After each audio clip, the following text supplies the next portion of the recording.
போன்ஜோர் சினிஹட்ஸ். இன்னைக்கு வீடியோல நம்ம எத பத்தி பார்க்க போறோம் அப்படின்னு பார்த்தீங்க அப்படின்னா, ஆர்யன். இந்த படத்த பத்தி தான் பார்க்க போறோம். ஆக்டர் விஷ்ணு விஷால் நடிப்புல, ஸ்ரதா சின்ஹா நடிப்புல, பிரவீன் கே அப்படின்ற ஒரு டைரக்ஷன்ல வந்திருக்க ஒரு படம். இந்த படம் வந்து ஒரு கிரைம் இன்வெஸ்டிகேட்டிவ் த்ரில்லரா ரிலீஸ் ஆயிருக்கு. ஸோ இந்த படம் எப்படி இருக்கு, நல்லா இருக்கான்றத போய் இந்த வீடியோல பார்க்கலாம். ஸோ வாங்க வீடியோக்குள்ள போலாம். ஆக்சுவலி இந்த படத்தோட கதைய பொறுத்தவரைக்கும் பார்த்தீங்க அப்படின்னா, சிவராகவன் வந்து ஒரு இன்டர்வியூக்காண்டி வந்திருக்காரு படத்தோட ஸ்டார்ட்டிங்ல. அப்ப வந்து பார்த்தீங்க அப்படின்னா, ஒரு விஷயம் சொல்லுவாரு. என்னன்னா லைக் ஒரு சில பேரோட பேரெல்லாம் சொல்லி இவங்கன்னா இந்த டயத்துக்கு நான் கொல்ல போறேன்.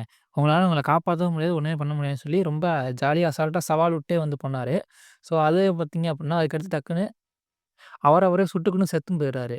இதுலேருந்து தான் வந்து ஃபர்ஸ்ட்டு அவங்க ஒரு கொலை நடக்குது. ஆக்சுவலா இதுவரைக்கும் கதை ரொம்ப இன்ட்ரஸ்டிங்கா போச்சு.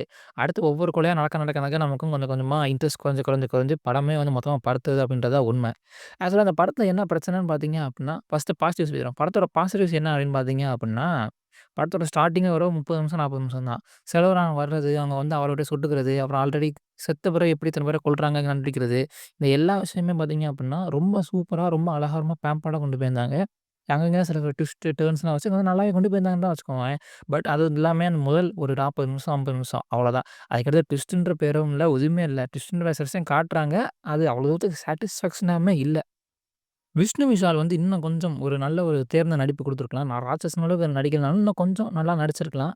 செல்வராகவன் அவரோட நடிப்ப வந்து கொஞ்சம் கொஞ்சமா மேம்படுத்திக்கிட்டே வராரு. நல்லா நடிச்சிருக்காரு அப்படின்னு தான் சொல்லணும். மத்தபடி பெருசா வந்து சொல்லிக்கிற அளவுக்கே பெரிய நடிகர்கள், நடிகைகள் யாருமே வந்து நடிக்கல. அதான் உண்ம. ஆக்சுவலா அந்த படம் வந்து நல்லா வந்திருக்க வேண்டிய படமானா, ஆமா. ஏன் அப்படின்னு பார்த்தீங்க அப்படின்னா, ஒரு கதை, அந்த கதையோட வில்லன் முதல்லே நான் தான் வில்லன் சொல்லிடுறாரு.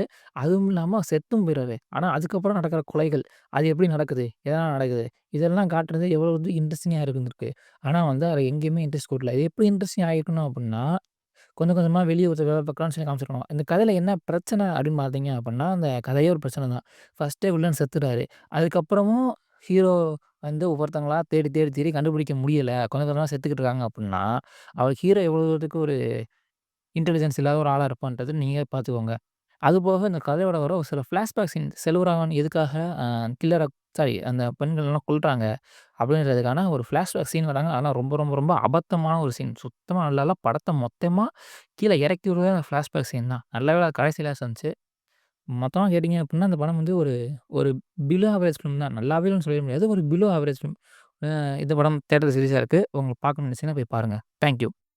இந்த வீடியோ உங்களுக்கு புடிச்சிருந்துச்சு அப்டின்னா, லைக் பண்ணுங்க, ஷேர் பண்ணுங்க, சப்ஸ்கிரைப் பண்ணுங்க. உங்க ஃப்ரெண்ட்ஸுக்குலாம் சொல்லுங்க. இந்த மாரி அனலைசேஷன் வீடியோஸும், சினிமா அப்டேட்ஸ் பத்தின வீடியோஸும் இந்த சேனல்ல வந்துகிட்டே இருக்கும். ஸோ அதுக்கெல்லாம் ஃபாலோ பண்ணுங்க. So thank you.